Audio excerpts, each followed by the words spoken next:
Hello Sagittarius, Sun, Moon, Rising, and Venus signs. Kamusta kayo? Sana po nasa mabuti kayong kalagayan. Welcome back po sa Star Tarot. At kung bago kayo rito, welcome din po kayo. Please subscribe, like, share my videos, and leave me a comment kung nakaresonate po kayo. Thank you. So, tignan natin kung ano yung mga messages para kay Sagittarius. We have release.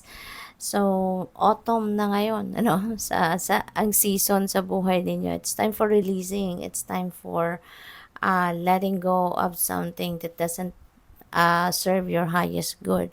Panahon na to ng ano, taglagas, kumbaga. It's about time na, 'di ba? Para tanggalin mo na sa buhay mo yung mga tao, bagay, sitwasyon, na hindi na maganda ang epekto sa buhay mo, not for your best interest anymore, 'di ba? And make room sa buhay mo for something new or for someone new. Okay? It's about time na for you to kumbaga magkaroon ng transformation, no?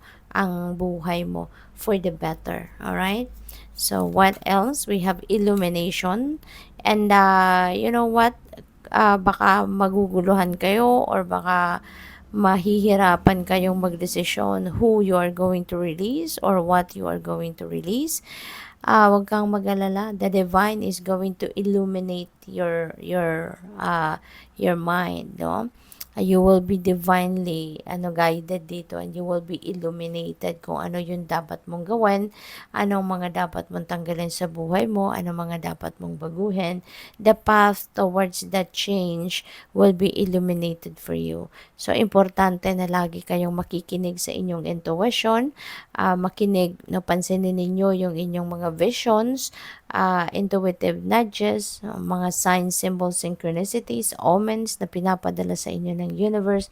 Pansinin ninyo yan kasi yan ay gabay para sa iyo. Okay? Para magawa mo kung anong mga dapat mong gawing pagbabago sa buhay. Alright? So, what else? We have thriving. Napakaganda kasi panahon na din ito for you to grow, to thrive, to evolve. Diba? Into the best version of yourself. So, maganda to na you are up for growth. You are moving towards progress dito. No? So, congrats. So, tignan natin kung ano pa yung mga mensahe para sa'yo. Sagittarius, tignan natin kung ano pa ang mga kaganapan sa buhay ninyo sa ngayon. So,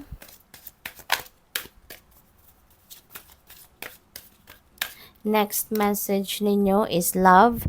I commit to the practice of seeing the good in all things. Alright? So, yun. You are going to start siguro seeing things, people, situations in the eyes of love sa ngayon. Okay? So, this is good na you will be focusing on what is beautiful. No? Punong-puno kayo ng pag-ibig sa ngayon. Your heart is going to be oozing with love at this time. Okay? So, what else? We have friendship. I understand that a friend is in my life for a reason. So, napakaganda. Mayroong realizations din kayo sa ngayon, no? Regarding your friendship. Mas ma-appreciate din siguro ninyo sa ngayon yung mga kaibigan mo, no? Na nandiyan dyan sa buhay mo. Maybe there is a situation na mapapatunayan mo sa ngayon, no? Na yung mga kaibigan mo are worth keeping. Diba? At siguro, maaano mo sila sa ngayon, maa-appreciate mo yung presensya nila sa buhay mo, no? At this time. Kaya, congrats.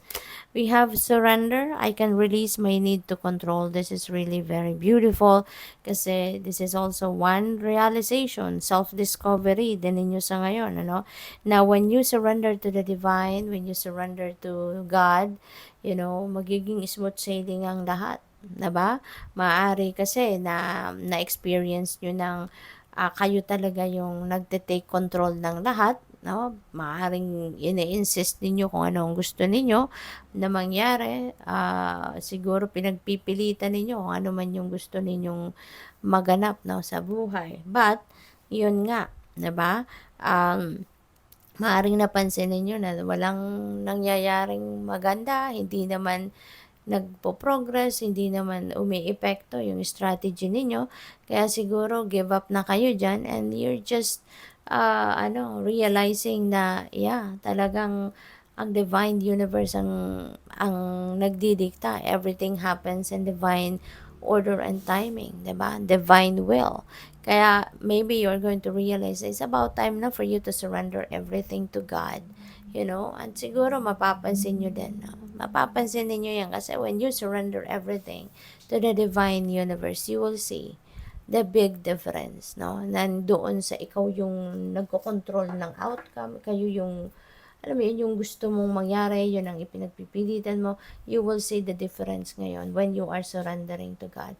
Na everything will be running smoothly, everything will be flowing smoothly, at saka kahit may mga mabigat kang pinagdadaanan, may problema, mararamdaman mo na lilipas ang araw na magaan pa rin ang inyong pakiramdam despite the problem, no, that you are having. Yun ang mga very obvious na mararamdaman mo, 'di ba? When you are taking note, no? Sa mga pagbabago, no? Kapag kayo ay nag-surrender. So what else? We have blame. I accept responsibility for my well-being, no? Instead of blaming others, no? Na ganito nangyari sa buhay ko kasi ginawa ni ganito, ganyan, ganyan, no? 'Di ba? Maaari ang iba sa inyo may mga ganong tendency, no, in the past. Pero ngayon, it feels like to me na you are going to be, matured enough, diba? To take responsibility, to accept responsibility of what is happening in your life, of your well-being, diba? So, tinatanggap mo dito kung meron kang mga pagkakamali na nagawa para sa sarili mo, tanggap mo yon, no? So which is really good kasi ibig sabihin na you are emotionally matured na, 'di ba?